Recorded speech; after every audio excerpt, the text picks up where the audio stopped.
On va continuer. Ces choses-là nécessitent beaucoup et d'énormes infrastructures technologiques.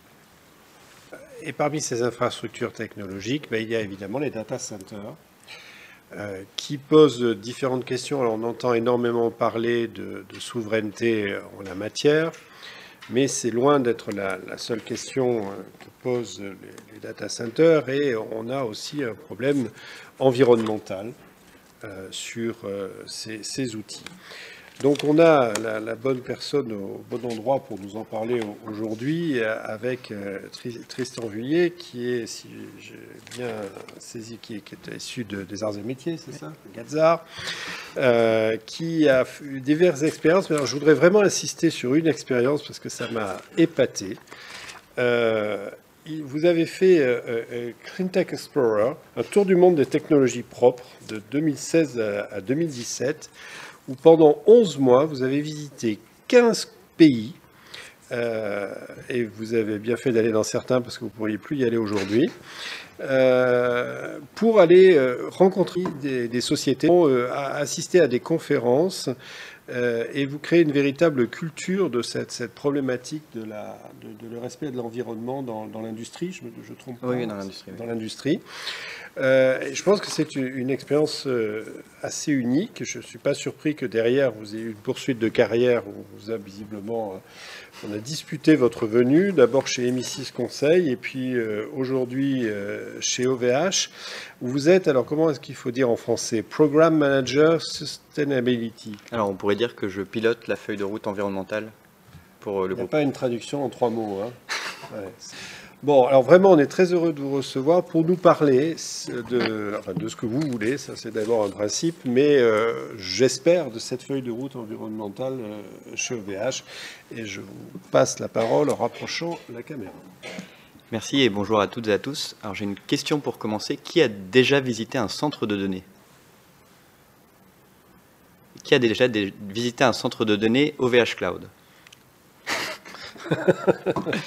Alors c'est important parce que dans les centres de données que vous avez visités, vous avez vu qu'il y a des climatisations, des allées chaudes, des allées froides. Alors tout ça, ça n'existe pas chez OVH Cloud et je vais vous expliquer un petit peu comment ça fonctionne. C'est intéressant de rebondir après toutes ces interventions très pertinentes parce qu'il y a une vraie réalité en fait environnementale et infrastructure. Le cloud, c'est pas ces nuages, c'est cette réalité physique des serveurs, des mètres carrés, de la puissance électrique, des systèmes de refroidissement. Donc OVH Cloud, on a 33 data centres qu'on opère, donc qui sont propriétés du groupe OVH, qui sont sur 4 continents et qui hébergent 400 000 serveurs à peu près. Donc c'est beaucoup. Un serveur, en fait, dans un téléphone, c'est un serveur, un ordinateur, c'est un serveur. C'est pas très compliqué. Il y a une carte mère qui est le support en fait des différents éléments, un processeur qui va faire les calculs, de la RAM, de la mémoire et une alimentation. Alors donc un serveur OVH Cloud, on les assemble nous-mêmes dans 2 sites de production, un qui est à Croix dans le nord de la France et un qui est à Beauharnois près de Montréal. Et on met juste ces éléments-là. Donc il y a une tôle en acier, ça fait cette taille-là à peu près.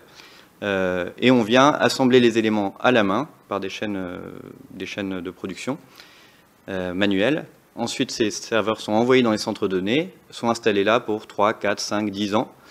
Et en fin de vie, la spécificité, c'est qu'ils reviennent dans le centre de production et les serveurs sont démontés, composant par composant. Tous les composants sont réparés, et peuvent être remis en stock ou réutilisés. Donc première spécificité. Et deuxième spécificité, le refroidissement ne se fait pas par des climatisations, mais par un système à eau, à circuit fermé. Donc en fait, on a un petit bloc de cuivre dans lequel circule de l'eau froide qui arrive, de l'eau chaude qui ressort et qui vient capter l'énergie du processeur. Donc c'est le processeur en fait qui dégage la majorité de la chaleur du serveur. Mais c'est le cas, un ordinateur qui chauffe trop ou un téléphone qui chauffe trop, en général, c'est que le processeur tourne un peu trop et que, alors c'est encore pire en période de canicule parce que là, ça fait un peu du mal aux équipements. Je pense qu'on l'a tous vécu. Moi, en ce moment, avec le PC pour capter la conférence. Donc si ça chauffe trop, ça ne fonctionne plus. Alors il faut imaginer l'ordinateur personnel, bon c'est assez simple, on arrive à l'aérer, on le met pas sur ses genoux, bon ça fonctionne un peu mieux. Maintenant quand tous les serveurs sont raqués à échelle industrielle dans des bâtiments, voilà, la chaleur il faut l'évacuer. d'où ce système à eau qui permet d'évacuer toute la chaleur sans utiliser de climatisation. C'est pas comme ça que je voulais l'apporter, mais c'est pas grave. On a, pour un serveur, besoin de 3 choses. Une fois qu'on a le serveur, on a de l'eau pour le refroidissement, de l'électricité pour le fonctionnement du matériel et du réseau. Comme quand on branche sa box chez nous, on n'a pas l'eau, mais on a l'électricité et le réseau. Il y a chez OVH Cloud une particularité qui est historique dans l'entreprise. Alors c'est pareil, c'était pas de mon fait, mais je peux en parler assez facilement. Ça fait plus d'une quinzaine d'années. C'est un modèle industriel au service de l'économie circulaire et de l'innovation qui permet en fait de diminuer la pression sur l'environnement. Ce qu'il faut savoir, c'est que si on prend un serveur, 60 à 80% de son impact environnemental, c'est lié à la fabrication des composants. C'est pas la consommation d'électricité, c'est pas le refroidissement, c'est la fabrication des composants. Donc ça, c'est ce qu'on retrouve dans notamment le dernier baromètre, le dernier rapport de l'ARCEP ADEME de janvier dernier. Alors ça, c'est que si on parle empreinte carbone, donc sur les émissions de gaz à effet de serre. Ça, c'est le premier impact. Ensuite, on a la partie consommation d'électricité. Et ensuite, on a tout le reste, en fait, qui vont être les bâtiments, qui vont être les collaborateurs, la fin de vie, l'eau, les déchets. 60%, 80%, c'est beaucoup, en fait. On n'y pense pas. On le voit souvent dans les rapports. Il faut réparer son téléphone. Il faut pas changer de téléphone tous les 6 mois, mais plutôt tous les 2-3 ans. C'est pareil pour les serveurs. Et on arrive à allonger la durée de vie de ces serveurs. Et si on arrive à mettre en place à l'échelle industrielle un modèle qui permet l'allongement de la durée de vie et la réparation des composants, là on a un modèle qui est vertueux. Donc c'est ce qui est fait chez OVH Cloud à l'échelle. On pousse les serveurs jusqu'à 9 ans de durée de vie. Et les serveurs neufs sur 3 ans qui vont adresser les cas d'usage les plus modernes. Donc on peut parler de l'intelligence artificielle, on en a beaucoup parlé auparavant. On pourrait parler du métaverse, on pourrait parler du machine learning. Donc, ce qui est intéressant, c'est que le machine learning, on retrouve bien le mot machine, qui a disparu du cloud, mais qui revient dans le machine learning. Et ensuite, on peut avoir d'autres durées de vie de 3 à 6 ans et de 6 à 9 ans, où là, on va adresser des cas d'usage qui sont moins modernes, mais qui peuvent être faits avec du matériel encore fonctionnel. Donc, le serveur est dans le data center, il sert pendant 3, 6 ou 9 ans, il revient à croix, et là, il est démonté, et là, les composants donc, c'est intéressant parce que ça commence par une phase de dépoussiérage. Alors moi, je pensais pas qu'on avait des machines pour faire ça, mais en fait, le serveur, on le met dans une dépoussiéreuse parce qu'il a été 9 ans en data center et il a emmagasiné de la poussière. Donc, on commence par dépoussiérer et après, les opérateurs vont enlever les composants un par un et les remettre dans les boîtes d'origine. Donc, pareil, on stocke des boîtes en plastique qui servent à mettre, c'est des composants assez fragiles, qui servent à mettre les processeurs, la RAM, les alimentations, les disques durs. Et après, on a des bancs de test où on va prendre une carte mère qui est fonctionnelle et on va mettre de la RAM dessus et on va tester toutes les RAM et après on les remet en stock.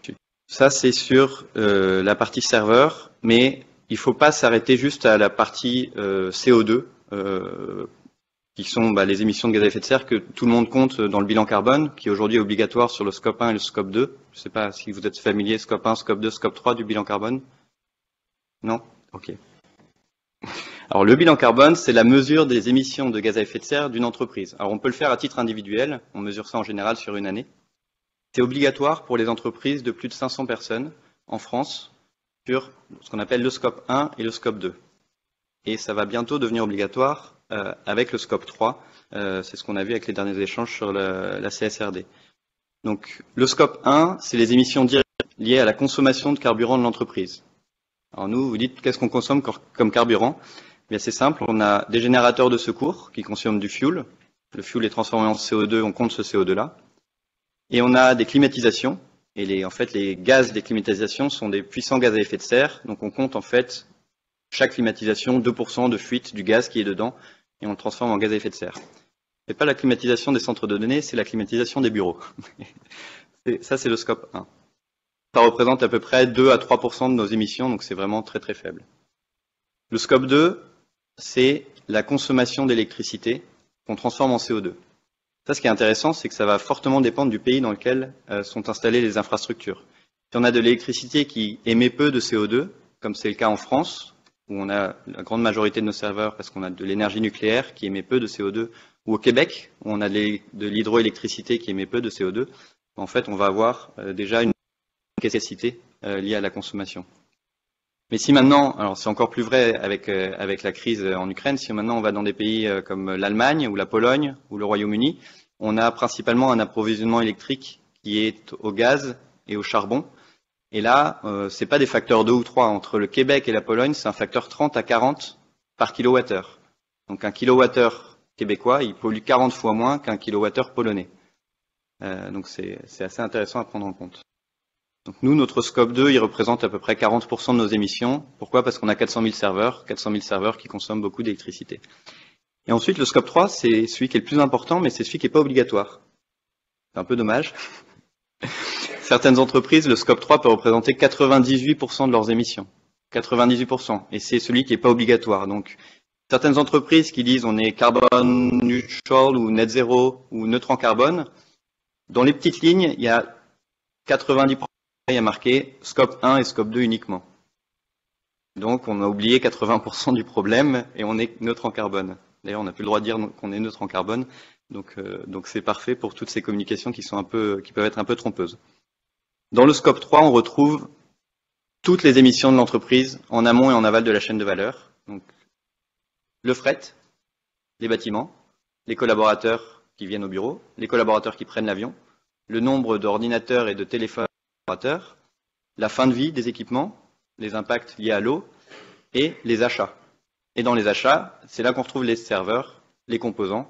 Nous, on achète tous les composants, ça on le compte dans notre scope 3 et ça représente 50% de nos émissions. Et sur ces 50%, la grosse majorité, c'est vraiment les serveurs.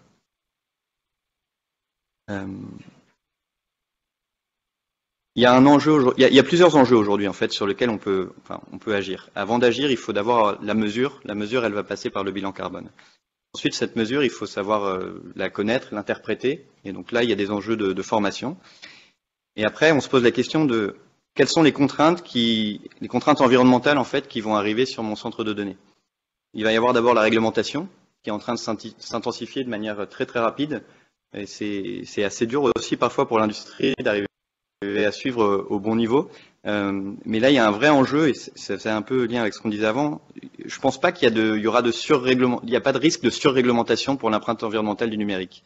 Aujourd'hui, les acteurs sont plutôt dans un marché libre où ils font un peu ce qu'ils veulent, et le risque, c'est justement que ça nuise aux collectivités, aux communautés. Je vais citer un exemple. L'Irlande a mis un moratoire pour ralentir la construction des centres de données sur son territoire, en disant c'est bien simple, notre réseau électrique n'est pas suffisamment dimensionné aujourd'hui pour accueillir tous les centres de données, principalement américains, qui veulent s'installer sur notre sol. Donc on va mettre des consultations publiques et on va regarder si on est capable d'avoir assez de puissance électrique dans les 5 ans à venir pour arriver à ça. Ce qui est intéressant de voir, c'est que certains acteurs américains ont répondu non, on ne veut pas de moratoire, on va continuer à faire du business chez vous comme si de rien n'était.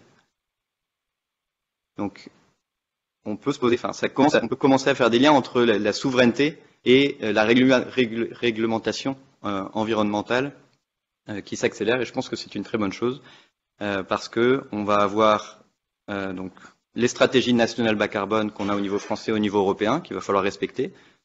C'est là-dessus que la France, si je ne me trompe pas, a perdu avec la fameuse affaire du siècle. C'est le non-respect des engagements de cette stratégie nationale bas carbone et des budgets carbone qu'elle s'était fixés elle-même. Donc voilà pour la réglementation. Un autre point sur la réglementation, on va voir l'eau aussi. Aujourd'hui, on est à un stress hydrique sur une grande partie du territoire français. On a des réglementations ou des restrictions liées à l'usage de l'eau. Qui va décider demain que c'est le data center ou l'agriculteur ou la population qui a le droit d'utiliser l'eau? Et quelles sont les contraintes que ça implique? Parce que c'est simple, si on n'a pas d'eau pour refroidir le data center, il s'arrête très très rapidement parce que ça chauffe et donc s'il s'arrête, ça paralyse en fait les collectivités, les utilisateurs. que ce soit les hôpitaux, que ce soit la santé, que ce soit les services de l'État aussi. Donc ça, c'est les data centers qui utilisent de l'eau. Maintenant, on met en face les agriculteurs qui doivent nourrir les populations. On est dans une situation aussi où on anticipe des crises alimentaires liées à la guerre en Ukraine. Et en face, on met la population. Donc, posons-nous la question dès maintenant de la réglementation qu'on veut autour des usages des data centers et de leur poids dans leur environnement. J'ai cité l'Irlande, mais il y a également la Suisse qui s'est posé la question et c'était avant la guerre en Ukraine, qui a anticipé pour les 5 années à venir des risques de blackout en hiver liés à la trop forte consommation d'électricité de la part des opérateurs de centres de données. Donc, 2 exemples, 2 pays. C'est assez intéressant de voir. Bon, il y en a un ils sont tous les deux un peu isolés d'un point de vue réseau électrique, d'une part parce que c'est une île et l'autre c'est des montagnes, mais ça a des conséquences assez fortes. Donc voilà sur la mesure, la réglementation. Et l'enjeu aujourd'hui qu'on a au niveau de ces centres de données, c'est de pouvoir partager cette information, parce que toutes les entreprises et toutes les directions informatiques qui veulent faire leur bilan carbone et qui veulent savoir quelle est l'empreinte environnementale des activités d'un cloud provider, en fait, vont me poser la question à moi, OVH Cloud, quelle est mon empreinte? Et donc là, et pour ça, il faut que je sois capable d'avoir fait ce calcul et de le partager avec pédagogie, avec transparence. Et pour faire ça, j'ai besoin de la réglementation, encore une fois.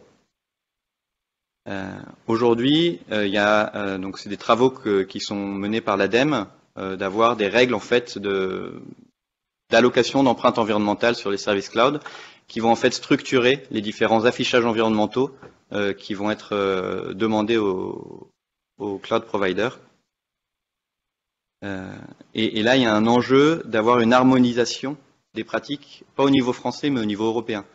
Parce que chacun fait son calcul dans son coin.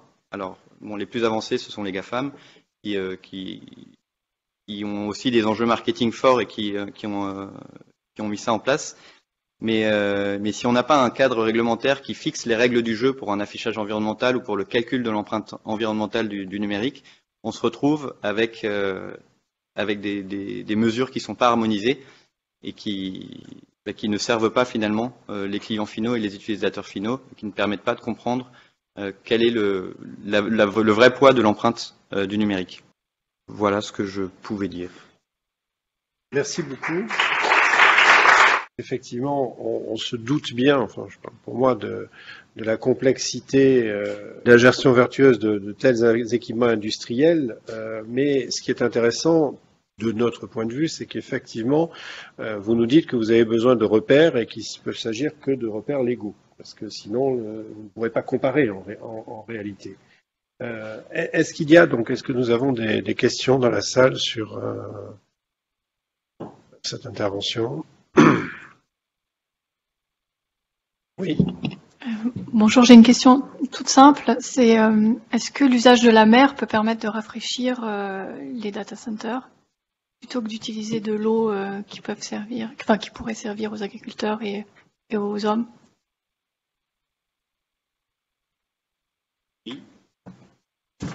On peut utiliser, en fait, il faut juste une source froide, donc la mer peut servir à ça, comme la mer est utilisée aujourd'hui pour refroidir notamment les centrales nucléaires qui sont sur les littorales. C'est pas un hasard si les centrales nucléaires sont près des mers ou des rivières, c'est parce qu'on utilise l'eau comme média de refroidissement. À l'échelle d'un data center, je pense pas que ça existe, assez complexe à mettre en œuvre. Nous, ce qu'il faut savoir, c'est qu'on utilise en fait très très peu d'eau pour le refroidissement.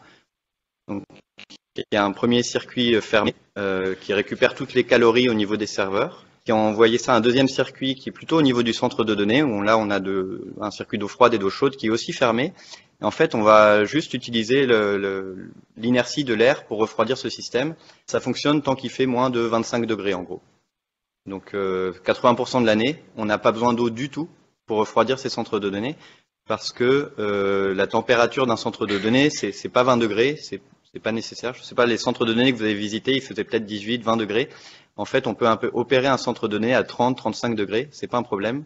Sauf pour les personnes qui travaillent dedans. Donc, ça va être le facteur limitant. Avant le matériel, c'est les personnes qui travaillent dans le centre de données qui vont souffrir un peu. Donc, on va baisser un peu la température. Alors quand il fait plus chaud, qu'est-ce qu'on fait? On utilise ce qu'on appelle le refroidissement adiabatique, c'est-à-dire qu'on utilise la faculté, l'eau en fait, quand elle est dans l'état liquide et qu'elle se transforme en l'état gazeux, elle va avoir besoin de calories. Donc elle mange des calories. C'est pour ça que quand on a un t-shirt mouillé, il y a du soleil, en fait on a froid, que l'eau qui s'évapore sur notre corps, elle mange juste les calories elle mange de la chaleur humaine. Donc on utilise ce système-là, et donc toute l'eau qui est utilisée en fait est vaporisée à l'atmosphère. Par ce système-là, ça permet d'humidifier l'air, et en l'humidifiant, il se refroidit. C'est aussi pour ça qu'on met un linge humide sur un ventilateur. En fait, c'est une climatisation, on va dire.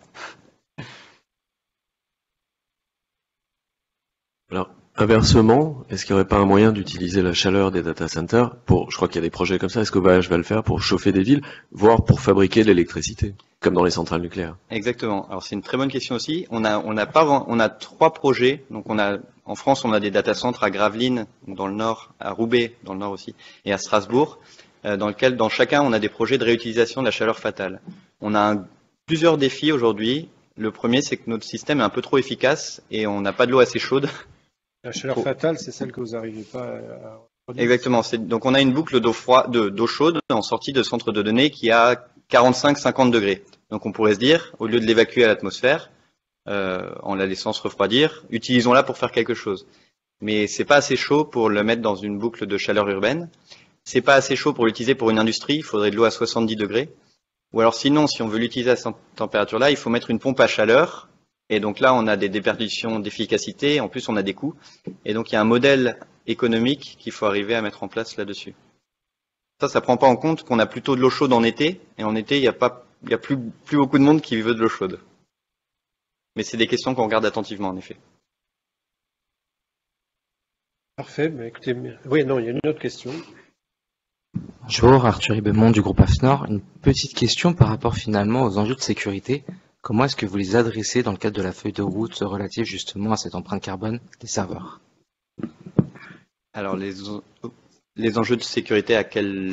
Tout un peu finalement derrière. Alors, on peut évoquer les enjeux de sécurité notamment sur le chiffrement qui ont un impact notamment carbone. On peut évoquer notamment tous les enjeux pour les clients et sur les sauvegardes, etc.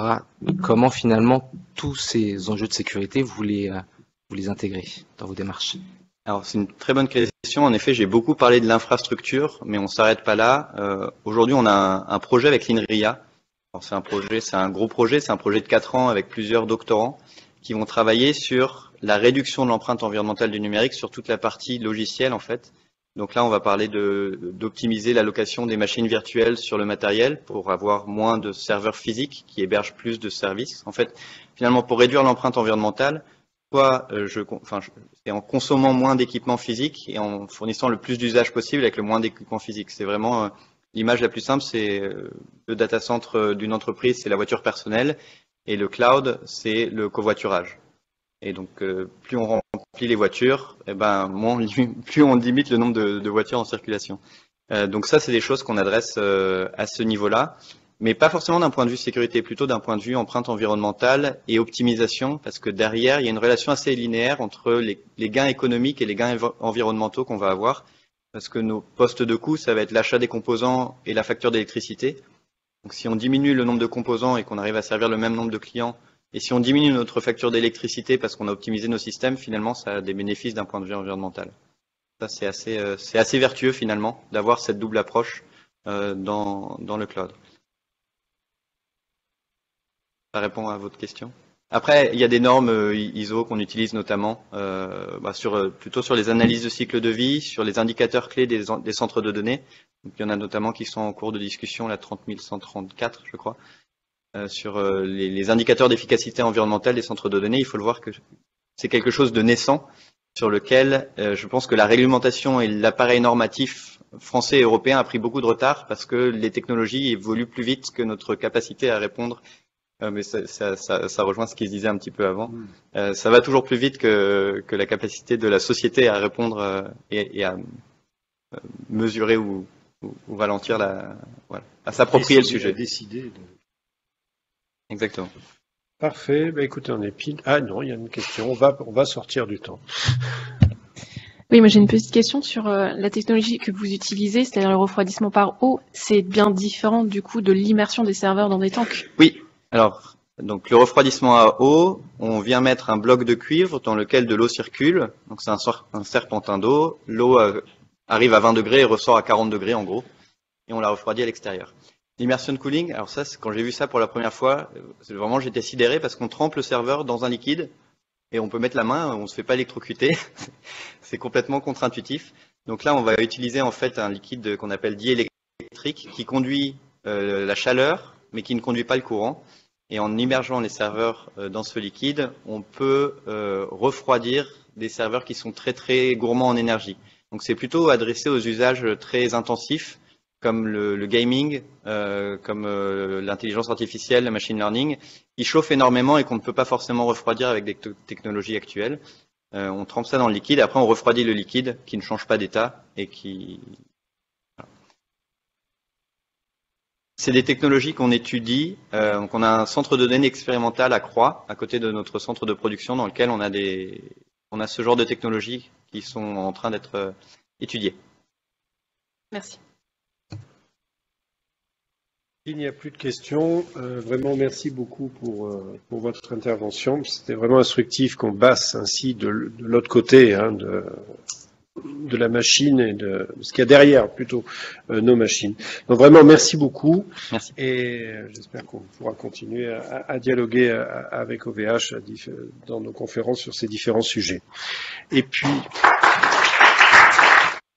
il nous reste dernière intervention sur la vie quotidienne avec Anne-Sophie Bordry et Élise Dufour, à qui je vais demander de nous rejoindre.